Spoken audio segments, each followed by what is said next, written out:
I just don't know on what basis they thought it's a good idea to hire Erik ten Hag. I mean, I don't rate him. I've never rated him, even at Ajax. I thought he just had an amazing generation. And that's harsh. Hence Isn't the that, success. that's harsh, isn't it? I don't think so.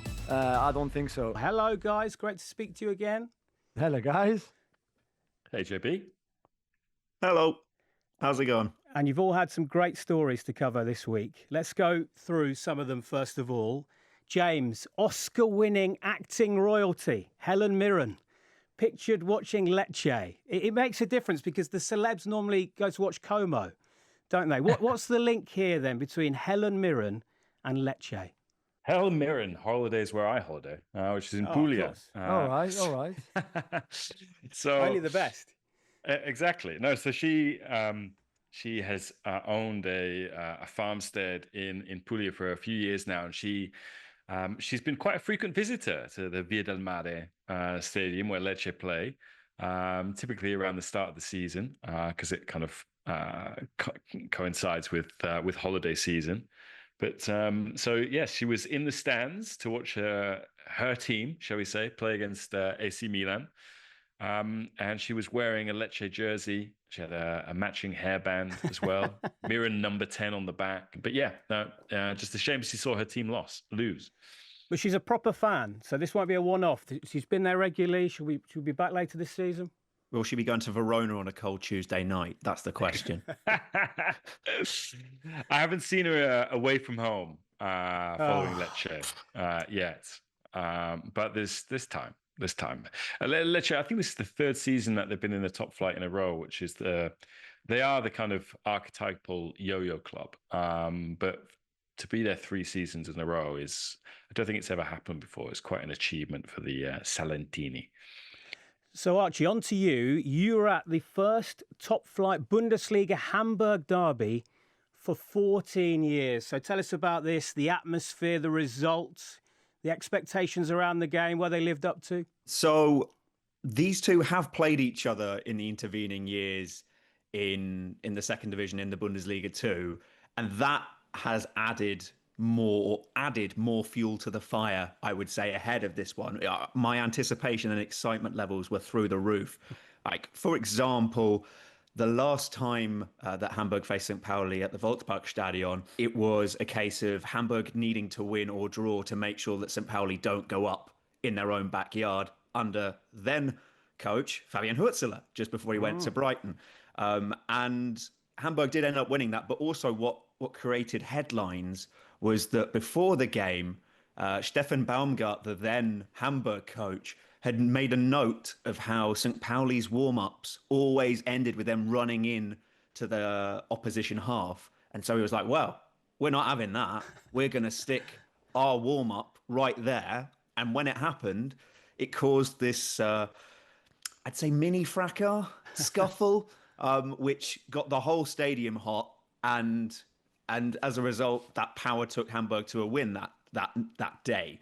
So that kind of heat was what I was expecting, and it was what I got from the atmosphere on Friday night. Both sets of fans had marches through the city to the stadium. The routes crossed over each other, except that St. Pauli went by scooter and by bike, which of course Hamburg fans would go, of course they did, because St. Pauli, they find them very preachy and how they're always talking about how much good they're doing for the world, whereas St. Pauli fans don't like Hamburg because they think they're bigger than they actually are. And as one put it to me, they act like they have this God-given right to be in the Bundesliga. So how apt it was for St. Pauli, from their point of view, that they were able to slap Hamburg back down with a 2-0 win.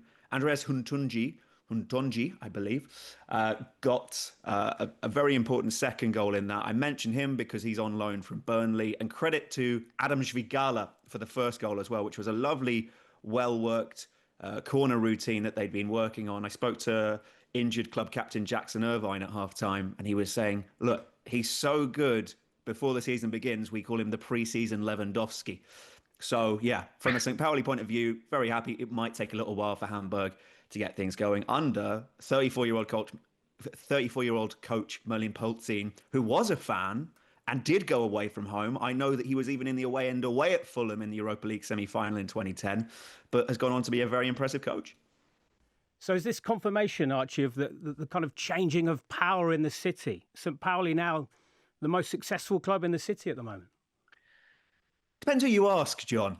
If you ask a St. Pauli fan, given that they spent a year establishing themselves in a division above Hamburg for the first time last season, against all the odds with a very small budget, and the fact that they've got, I think, the smallest budget in the Bundesliga this season, then this is confirmation. However, Hamburg remain one of only 3 German teams to have ever been European champions alongside Borussia Dortmund and Bayern Munich. They are still a massive club. Sorry, St. Pauli fans, if you don't want to hear me say that, but it's true. And it's seen in Germany as being a huge thing for the Bundesliga that they are back. And with it, it brings 4 more derby games, because also you have the Nord Derby against Werder Bremen on the horizon at some point. Thing is, it is quite clear that St. Pauli right now are the better club on the pitch. And that was proven on Friday night. So, yeah. Jules, on to you. It's fair to say the guys give Liga some stick, don't they? But it's the place to be for goals at the moment. 39 goals this weekend. We had Jurgen Klopp in the crowd as well for Paris FC's first top-flight home game. But I want to talk to you about Paris Saint-Germain. You'll be delighted about that. And perhaps the best ever hat-trick of all time, do you think, from Joao Neves? 2 overhead kicks and a rocket shot? Yeah, I mean, one of the contenders for maybe best hat-trick in history of for a long time, because you're right, 2 overhead kicks, one where he's more smart than anything else, really, because he's actually not really in the air. He's falling over, but the only way he can hit that shot is over his head, falling down, if you want. But a great piece of improvisation from him, and wonderful. The second one is a proper overhead kick, because he chased the ball up, and then he's very much in the air when he hits the overhead kick. And then the third one on the edge of the box, like just a shot, first time, top corner, brilliant. And Joao Neves, who turns 21 very soon, I think. Very special player, which we knew. I think he will become one of the best midfielders in the world because of the intelligence and the football IQ that he has, but also the fact that he seems to be able to run forever and ever and ever, and bring something in possession and out of possession too. So if on top of it, like Luis Enrique has been telling him for a year now, he can add more goals. Not all of them will be amazing goals like he did against Toulouse on Saturday, but more goals to his game, then I think he's going to be even better. So it was a very good afternoon for him. And maybe the best when you look at those kind of goals or highlights is to see the reactions of other players, whether they're teammates or opposition players. And when you see the face of Zabani on the second overhead kick, or Zaire Emery like putting his head in his hand because of the second goal, the second overhead kick as well, or Dembele's reaction, and some of the Toulouse players too, you just realize it was pretty special to do what he did. Yeah, James, Archie, have you ever seen a better hat trick than that? That doesn't happen in their countries. James, after you. I mean, Serie A has been scoring like 1 goal per game since the start of the season or something like that, so they can't have hat tricks anyway. Small sample size. Come on. Put your data hat on. It depends. I mean, I suppose you're classing this as a really good hat trick because it's a couple of bicycle kicks, no? And whereas you've had some perfect hat tricks, sort of left foot, right foot header. I find that as satisfying, if not more satisfying than this. But I think what's impressive, I suppose, about Joao Neves' hat trick is that he's this kind of this whippersnapper midfield player who's so important, I think, to how PSG press. And this just shows kind of the full variety again of his game. And, as much as we've talked about Vitinha over the last year, the guys either side of Vitinha, Joao Neves and Fabian, are, every bit as important as Vitinha to this PSG. But that's my very Westminster number 10 way of deflecting from not having an answer. Archie, you must have one. Lewandowski, Kane, Haaland over the years. What are you going for? Well, Lewandowski famously did 5 in 9 minutes, but that's not really the assignment here. I mean, if you did pick the latter 3 of the 5, then you end up with Pep Guardiola with his head in his hands going, he didn't just do that, did he? Rivaldo, Barcelona against Of Valencia. course.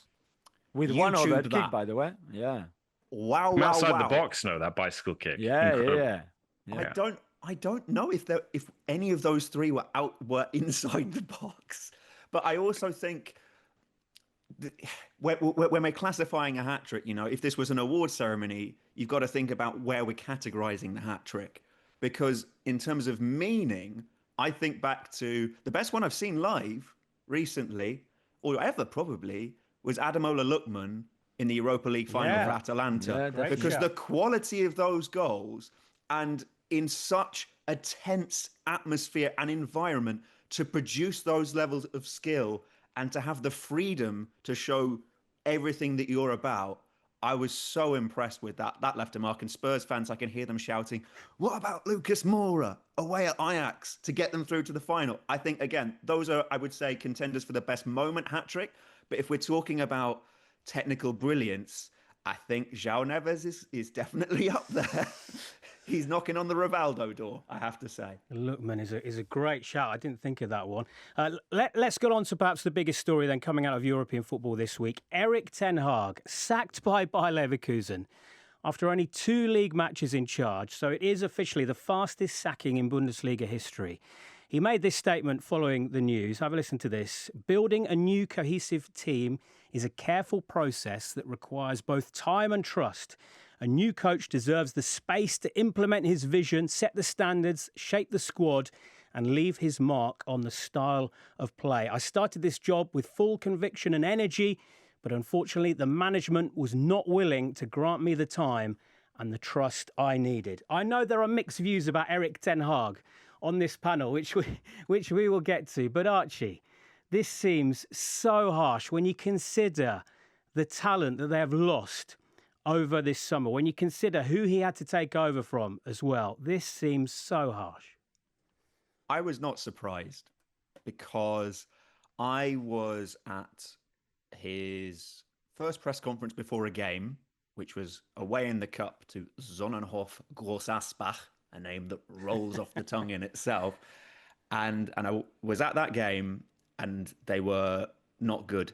Lucky 4-0 winners sounds weird, but when you hear what I'd heard about the various noises around the club of how he was not getting on with his superiors in sporting director Simon Rolfes and CEO Fernando Caro, how he was struggling to strike up a good relationship with the players, how there was a strange atmosphere between him and his assistants, who were both head coaches themselves last season in Belgium and Netherlands, respectively.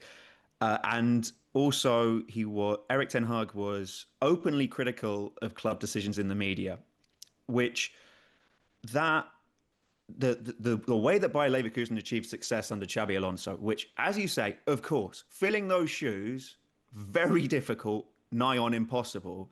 But if there was a club line that they weren't doing something, then Xabi Alonso would stick to that. He may have a difference of opinion, but boy, did Xabi Alonso have the best poker face that I've seen of any coach. And the thing is that there were several occasions, for example, in pre-season where Erik ten Hag had been told that Granit Xhaka might leave if a deal worked for all parties involved. And ten Hag came out in the press and said, we will not be selling any more players. That's not on. We've lost enough. And so the club are going, but we told you that wasn't the case. So why are you trying to power play us here? And they even had a friendly against Flamengo under 20s arranged in Brazil. Now, the headline out of that was, oh, they lost 5-1. Oh, God, like how terrible is that? To be fair to ten Hag, like the players that he started with the majority were youth team players that you won't see in a Bayer Leverkusen shirt mainly. But the thing is that ten Hag wanted that game moved forward. So the club moved it forward. And then after the game, he went, well, it came too early for us in the tour. And you're just wondering that, I think the club were wondering, where is all this coming from? Where is the authenticity with this guy? Because it feels like he's trying to play a game with us where he wants to wrestle control. And the fact is that at Leverkusen, there are Simon Rolfes, the sporting director, is a well-loved and well-respected figure. And I think Ten Hag tried to take him on, but also the fact that there was no real coherent plan visible in their opening 3 games. I mean, Gross Asbach is one thing, but Hoffenheim still don't look a very good side. Werder Bremen, they were 3-1 up there with 20 minutes to play and a man more. And let alone that there'd been some disobedience of team instructions in terms of when it came to who took a penalty, which was not a good sign. But the fact that they collapsed to 3-3 was shocking. And I think that's why Simon Rolfes, if you add all of this up, because it's not just one big reason, it's lots and lots of little things which built up. Simon Rolfes went, it's now when we've lost 5 points and we still got the Champions League to come, or it's in a month when there is absolute carnage and we've allowed not much to get out so far. I'm just shocked that they made the appointment, Jules, in the first place, because they knew what they were getting with Erik ten Hag. And obviously, Archie knows Bayer Leverkusen a lot better than me, but I've done a few interviews with Simon Rolfes along the years, and he's all about detail. I remember during the pandemic, the amount of detail they did to prepare the club for what happened over that 18-month spell. It was just unbelievable. Are you shocked that they ever appointed Erik ten Hag in the first place? Yeah, I was very surprised. And again, it's not easy to come after Xabi Alonso and everything that he achieved, especially when we all knew it would be a big transition this summer, because we knew some players would leave, like Wirtz, obviously, and Jonathan Tah was out of contract, but potentially more, and there were more to leave. And I just don't know on what basis they thought it's a good idea to hire Erik ten Hag. I mean, I don't rate him. I've never rated him. Even at Ajax, I thought he just had an amazing generation. And that's harsh, hence isn't the it? success. That's harsh, isn't it? I don't think so. I don't think so. And I think the rest proved that point, is that, of course, when you have a team with so much talent like he had at Ajax, young players who still made mistakes, and he, that we talked about the Lucas Moura hat trick earlier. This is also games that himself as a leader of that young team didn't manage well at all, on how they in the end got knocked out of the Champions League, where they should have gone through, really. So I've never been a fan. And what do you look at what he did at Manchester United and think, yeah, this is a good idea. Let's hire this guy, who, by the way, since he was sacked by United, nobody even came close to hiring him.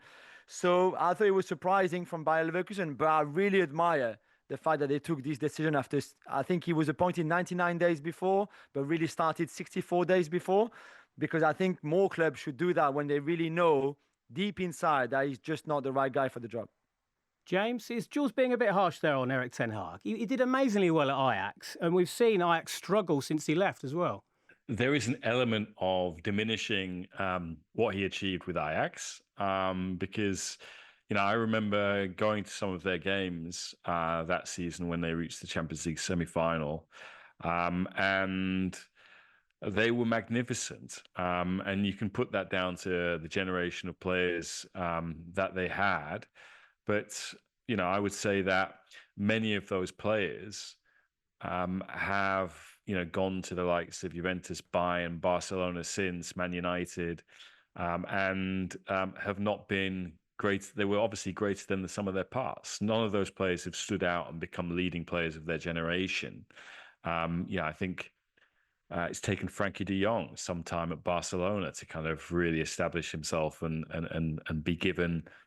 be seen to be worth the hype, if you like. A lot of skepticism around Matthijs de Ligt, even though I think Matthijs de Ligt is a very good player. Overachieving with a team in Europe, getting the Man United job in and of itself, being seen as a credible candidate for the Man United job and getting it is another thing I think that clubs of Leverkusen size look at and think, okay, maybe going into that institution at Man United at that time, he may have overachieved. Certainly when you look at the last year with Ruben Amorim, where everyone says it can't get worse. And no, it has got worse. And, Ten Hag did win a trophy, with United. So I'm not entirely surprised that a Bundesliga team looked at him and thought, yeah, we'll have some of that. And to go back to your point about Leverkusen and details, I'm very surprised that, given the due diligence that they did, some of these, let's say, character traits weren't presented to them and were not something that they thought, okay, well, maybe actually we should look at somebody else.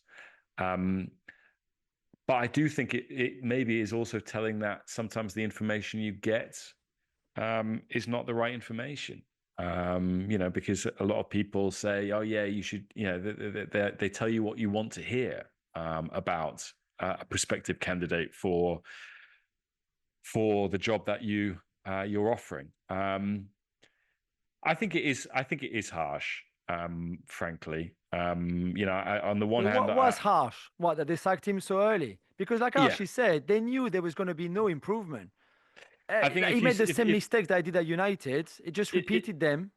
If you make a change this early when there has been so much churn in your squad, when you've sold 220 million euros worth of player, granted a lot of that is Florian Wirtz going to Liverpool, but when you lose a creator like Wirtz, when you lose someone who has such a big impact on your attacking style and play as Jeremy Frimpong, when you lose an experienced leader like Granit Xhaka, when you lose Jonathan Tah on a free transfer to Bayern Munich, that is a lot of churn for a new manager to come in and basically expect to get right in pre-season straight away. I've seen Giampiero Gasperini come in at Atalanta, lose his first 5 games, and they stuck with him, even though he'd been sacked by Inter, sacked by Palermo. I'm not saying that Erik ten Hag was going to be the Giampiero Gasperini of Leverkusen, but what I'm saying is sometimes, if you're going to appoint someone like this, you need to give them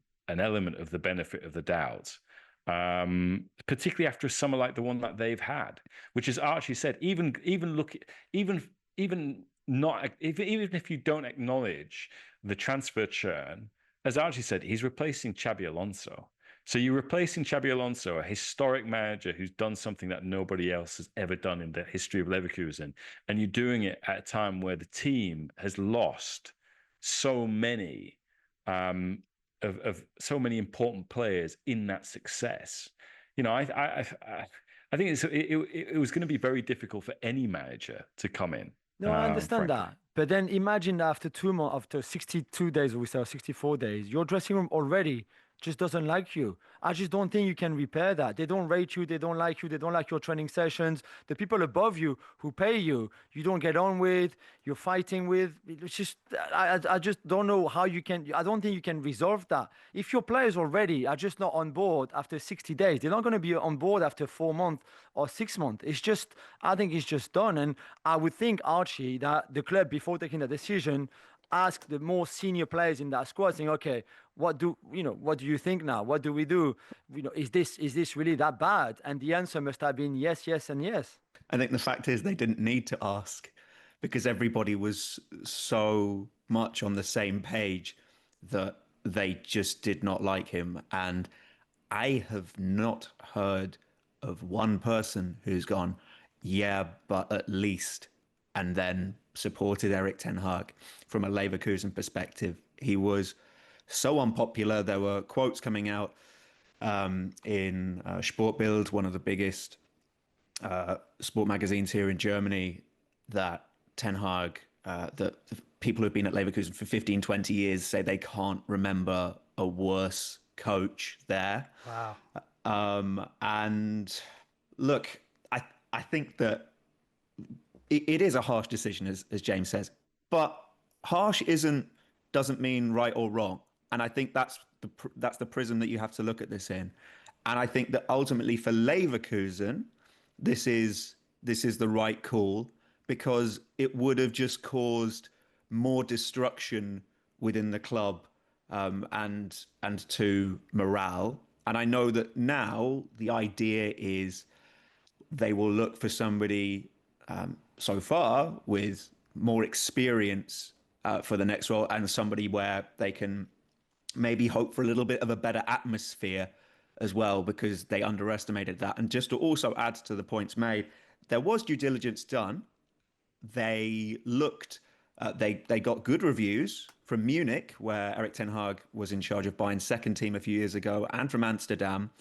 Naturally, the things from England, they were not great. But I think that when you're a club like Leverkusen and you're making this next hire after the best coach you've ever had in your history, you are going to have to, and you're not a Premier League club who can just say, we will take the best of the best of even young talent right now in terms of when it comes to coaching. You have to be a bit more creative. They took a creative gamble. It didn't pay off. Just quickly, Archie, because lots of names have been talked about in the press, including Jose Mourinho, which is never going to happen. But what about Ange Postecoglou? Could that be realistic? That name has not been denied yet. Xavi Hernandez, denied. Marco Rosa, denied. Ange Postecoglou, still in the running of names that has been mentioned. So let's see. Given how things were at Spurs last season, I would find that a very interesting appointment. But look, they've got so much young attacking talent, and like even in what has been a difficult start to the season on the pitch, it is still, you can still see that Simon Rolfes and his scouting team have a very good eye for a player, and Leverkusen do have some of the best resources financially in German football as well. It's nowhere near Bayern's, but they've still got some very interesting looking players. Ibrahim Maza from Hertha for one, Christian Coffin for another, Ernest Poku from the Netherlands as well. And yeah, if these players can gel together, I don't think they're going to challenge Bayern for a title, but they could be fun to watch at least. So we're going to talk transfers now because, of course, the transfer window closed on Monday evening. So let's get an insight from the guys into some of the new faces from Europe we'll be seeing in the Premier League. So quite a few to choose from. I think I'll start with you, James. And this is one for Archie, I think, as well, because it's his club involved in this. Fulham, Samuel Chukwueze, AC Milan to Fulham. I'm really excited about this one. I've watched Samuel Chukwueze a lot playing for Nigeria. How do you think he's going to settle in, James, in the Premier League? Full of pace, bit inconsistent, but what are you expecting from Samuel Chukwueze? I was very excited when Milan signed him from Villarreal in the same summer that they signed Christian Pulisic, for example. Never worked out for Chukwueze at Milan. Could say some because great moments, though. There were some good moments, weren't there, along the way? Okay, JB. I mean, I'm trying to be fair here. Yeah, but I honestly think like they had high expectations, 23 million spent, which is quite a lot for the current AC Milan, and he never established himself in the team. You could say that they overlapped a little bit too much in basically signing Pulisic, who plays on the same side as him, and they've still got Rafael on the other. But they really thought that his kind of high wire act, his electricity, his ability to beat players 1v1, would make him one of the top wingers in Serie A. And it never happened. And yeah, I mean, this move to Fulham has been on the cards really for 6 months, really, because AC Milan have been sort of open to offers for him, be it on loan, be it on a permanent. It's happened on the final day of the transfer window. I would like to see Chukwueze get back to being the player that he showed himself to be at Villarreal. But, you know, I mean, I think Fulham could have done this deal earlier had they wanted. Archie will know better than me about that. So, you know, again, kind of what does it say about where he was in kind of Fulham's list of priorities? I don't know. But let's see, because he can be a really, really fun player to watch when he's on his day. You don't look too excited, Archie. If I speak about Fulham, I am in trouble, and I do not want to be in trouble. We'll move on then. We'll speak to you about Nick Woltemade. Of course, moving from Stuttgart to Newcastle United. You've had to interview him, pitch side. Tallest player you've ever interviewed, do you think? Yes. Next question. He is a 1.98 m beanpole.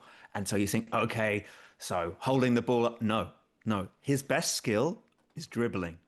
And it is a joy to watch. Last season, he started the season at Stuttgart, coming in from Werder Bremen on a free. He's in his early 20s, And I'd always heard from people who watch Werder Bremen a lot more than I do. Oh, well, to watch much of Woltemade, you needed to have seen the bits that he'd performed off the bench mainly, but he had not got that much of a chance. And so he came to Stuttgart and didn't make their Champions League squad last season. And it was about November when things started to click under Sebastian Hoeneß. And he went from Woltemade to Voltemessi among the fans. He has this ability to dance through players at will and just be such a unique player. And sure, like, I think there are improvements to be made in terms of his hold-up play, for example, his coolness in front of goal. But if Eddie Howe can get this guy moving even further in the right direction, because Sebastian Hoeneß has done a great job with him, and Nick Woltemade himself credits him for his remarkable rise inside a year, then Newcastle have a very exciting player. The biggest transfer saga of the summer in Germany was, will Nick Woltemade go to Bayern? And Stuttgart made a big play out of going, look, we're back as a club. We're saying no to Bayern. We're giving them an ultimatum. You've got to sign him before the Super Cup, or else, oh, look, you've not signed him. He's ours. He's staying. And then Newcastle came in and they're like, I mean, this is the fee that we've been demanding from Bayern all summer. And finally, someone's paid it. Like, the amount I've heard from Nick Woltemade's agent over the summer tells you how much of a, and when I say heard from, I mean in the press. I have no relationship with this man. But the point I want to end on is Nick Woltemade, the final word of his first answer, or one of his answers to me was, I like to be the entertainer. And I think that's always exciting to hear from a football player. But they overpaid, right? We agree on that? It's far too much money. Of course, Jules. Of course. But that's what every Premier League club is doing. Yes, now. Archie. Yeah, true. So it's simple, isn't it? Yeah, I mean, I think it's interesting to just go back to Leverkusen Wirtz. We all know that Wirtz is a great player, but the amount of money that has been spent on him, I think, makes that transfer tag is quite problematic for him, because the expectations that come with it are huge. So, I think it's quite interesting when you compare Wirtz, and okay, one is older than the other, but the Wirtz transfer fee and the Tijani Reinders transfer fee, it's quite mad. But yeah, Premier League has overpaid for lots and lots of players, and it is able to overpay for lots and lots of players, because the Premier League is the Super League, as we all know. I spoke to a Bundesliga sporting director this summer who said to me that when they have an interest in a Premier League player, when they have an interest in a player and then a Premier League club gets involved, the price goes up by 50%. So I think that tells you. Premier League clubs complain about that, but it's fair when it's the reality. Yeah. So, Jules, I want to go over to you now to talk about Spurs, two players that they have signed, Xavi Simons and Randal Kolo Muani. If you're a Spurs fan, Jules, who would you be more excited about this season? Oh, Xavi Simons, without a doubt, because just technically so gifted on his day, because I think Archie will agree with me that the inconsistency that we see in Xavi Simons play can be frustrating at times, but on his day, he's got so much talent that there's not really much he cannot do with the football. So this is great.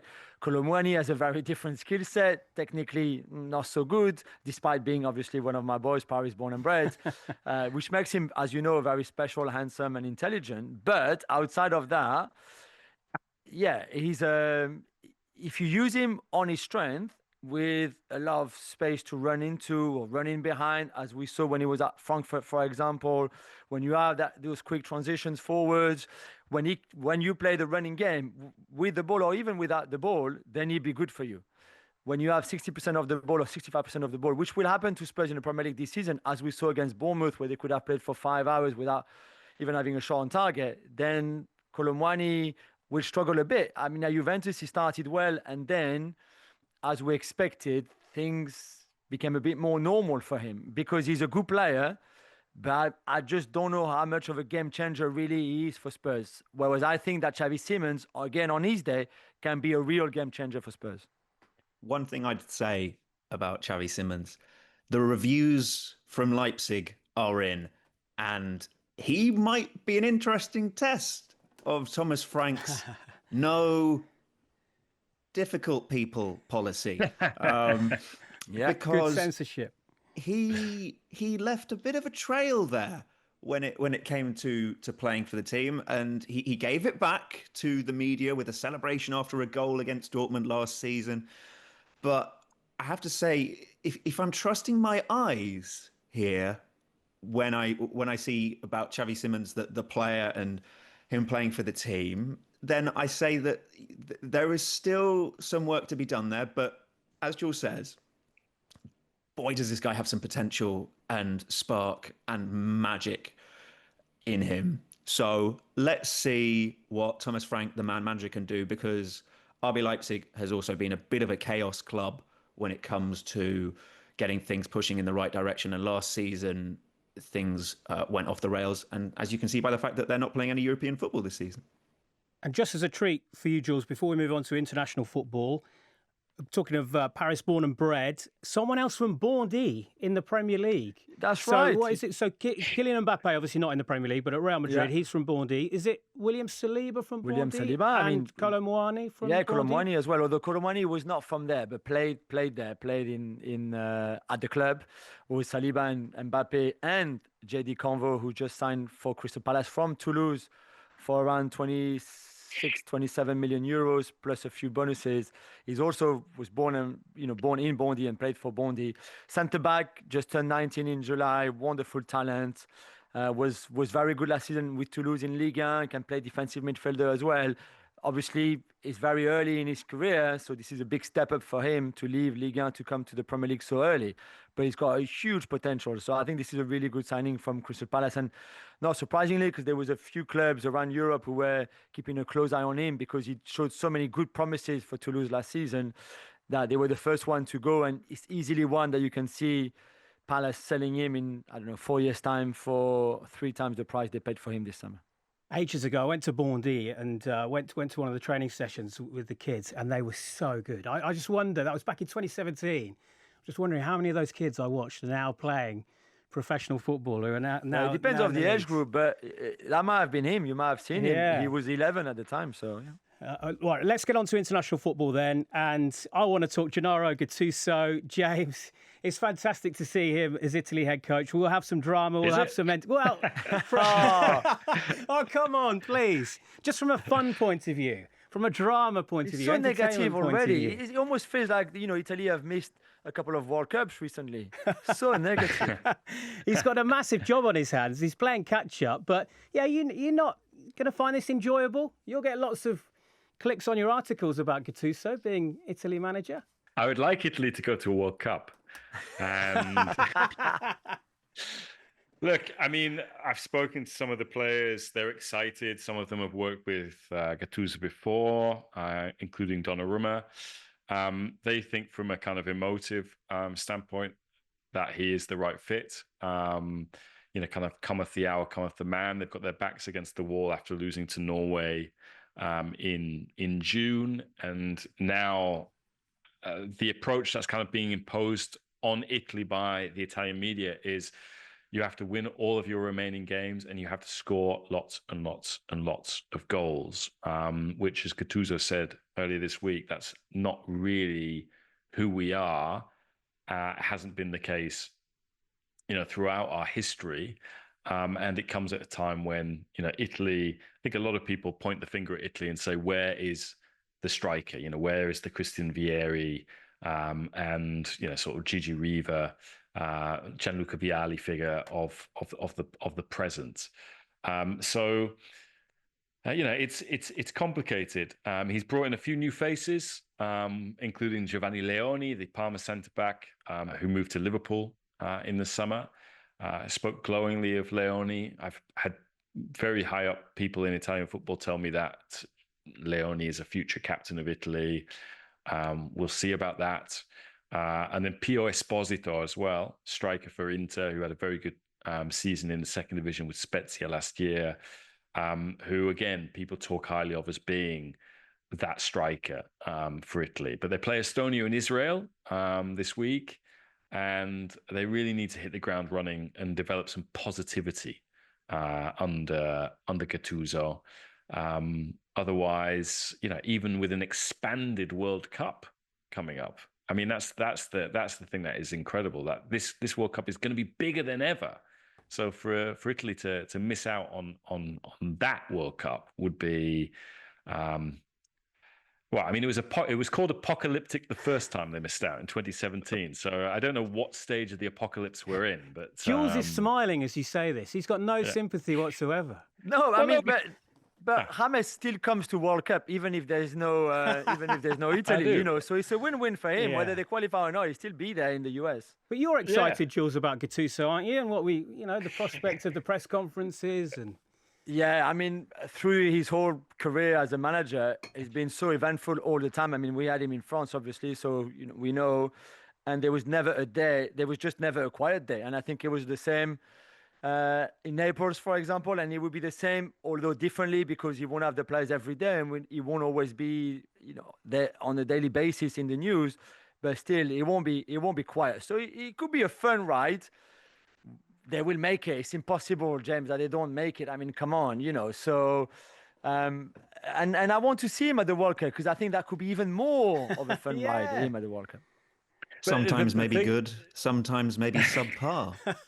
You're very good at censoring yourself today, Archie. I like it. But I mean, Archie, thank you for raising that line that Gattuso uttered when he was coaching in Crete. I mean, like, he's more famous as a manager for his press conferences than he is for the football that he's put on the pitch. And I mean, he would counter, look, I won the Coppa Italia with Napoli. He has done some credible things in his coaching career, but he was coaching in Croatia this time last year. And again, some incredible memes and just moments from Gattuso of him like having his beard shaved off for the first time in 2 decades for charity. Great cause. Well done, Reno. And then sort of, speaking Spanish and English to a Croatian pundit who used to play in Spain, who was criticizing the style of football his team played. I mean, Italy had a great coach in Luciano Spalletti, who, for whatever reason, it didn't work out. He was parachuted in a mid-qualifying campaign after Mancini decided to walk and basically coach the Saudi national team. And was always kind of playing catch up, and was always under pressure because of the timing in which he came in. And here we are again with Gattuso coming in. A qualifying campaign has already started. Italy lost the first game. The pressure and scrutiny is going to be really high, and how he handles that is going to be one of the storylines to follow between now and December. And think about the memes, James, and think about the press conferences. That's what it's all about. That is all we got time for. Thank you so much to James Horncastle, Julien and Archie Rhind-Tutt for joining us on EuroLeagues this week. The Football Daily Podcast on BBC Sounds.